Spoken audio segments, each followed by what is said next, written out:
Bienvenue dans Les mots qui transforment, le podcast où l'écriture devient un outil de transformation personnelle et professionnelle.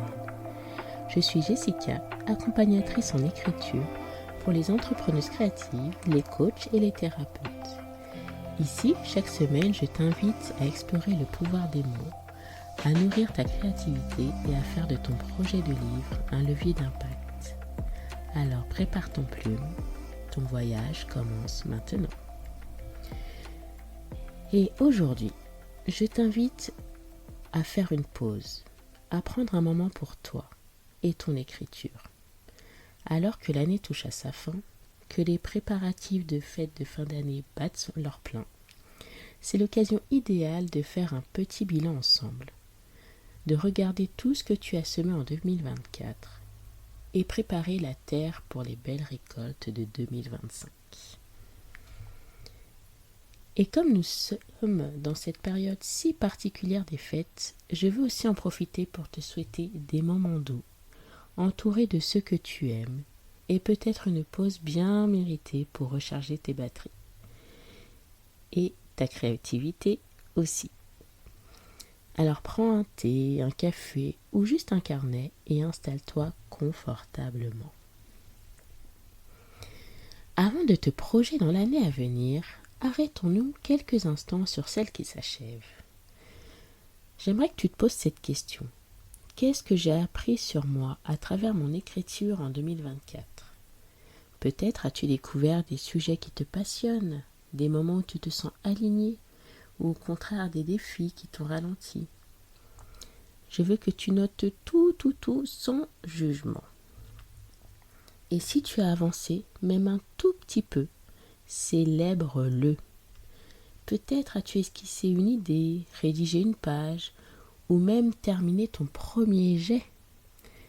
Tout compte, alors célèbre-toi pour ces victoires. Et parfois, on pense qu'on n'a pas fait assez. Alors je voudrais que tu te demandes quelles étaient mes attentes, mes objectifs, et quelles leçons puis-je en tirer de cette année. Parce que l'écriture, c'est pas seulement un acte de création, c'est aussi une rencontre avec toi-même. Alors peut-être que tu as appris à écouter ta petite voix, à jongler avec tes priorités, ou à trouver des plages d'écriture au milieu du chaos de ton quotidien. Et ça, je peux te dire que ce sont des victoires très très précieuses.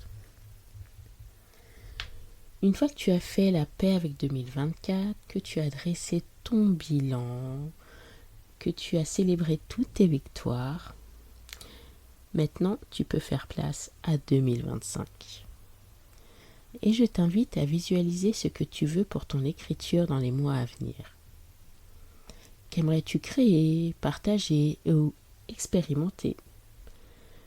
Pose des intentions claires et simples, des petits objectifs qui te guideront tout au long de l'année. Par exemple, ça peut être écrire avec plus de régularité. Même 10 à 15 minutes par jour, c'est déjà très bien. Oser partager ton travail avec une personne de confiance et en toute conscience. Approfondir un thème ou un style qui te tient à cœur. Ou ne serait-ce que poser les tout premiers mots de ton livre. Afin que ces intentions prennent racine, je te propose un petit rituel tout simple. Tu peux écrire une lettre à ton toi de fin 2025. Imagine où tu seras, ce que tu auras accompli, comment tu te sentiras. Et une fois que tu as écrit toute cette belle version de toi, glisse cette lettre dans un carnet ou dans une boîte et garde-la précieusement. Elle sera là pour te rappeler tout le chemin que tu auras parcouru. 2024, comme toutes les années, a été une année d'expérience, de découverte et de défis. 2025, c'est une page blanche qui t'attend, prête à accueillir tes mots. Alors n'oublie pas, chaque mot que tu poses est une victoire, une avancée vers ce livre que tu portes en toi. Je t'invite à partager ton intention principale avec moi par mail ou sur les réseaux. Et si tu veux du soutien pour avancer, je t'encourage à rejoindre l'académie Libertémo qui ouvrira ses portes le 6 janvier 2025. Il s'agit d'un espace pour t'accompagner à chaque étape de ton écriture. Allez, avant de te quitter, je te souhaite de très très belles fêtes de fin d'année. Que cette période soit remplie de lumière, de rire et pourquoi pas, de moments d'écriture, juste pour toi. Prends soin de toi et de tes proches et on se retrouve en 2025 pour continuer cette belle aventure ensemble. Je te remercie infiniment d'avoir partagé ce moment avec moi et on se donne rendez-vous en janvier pour un nouvel épisode des mots qui transforment. D'ici là, que tes mots soient remplis de magie. À très bientôt.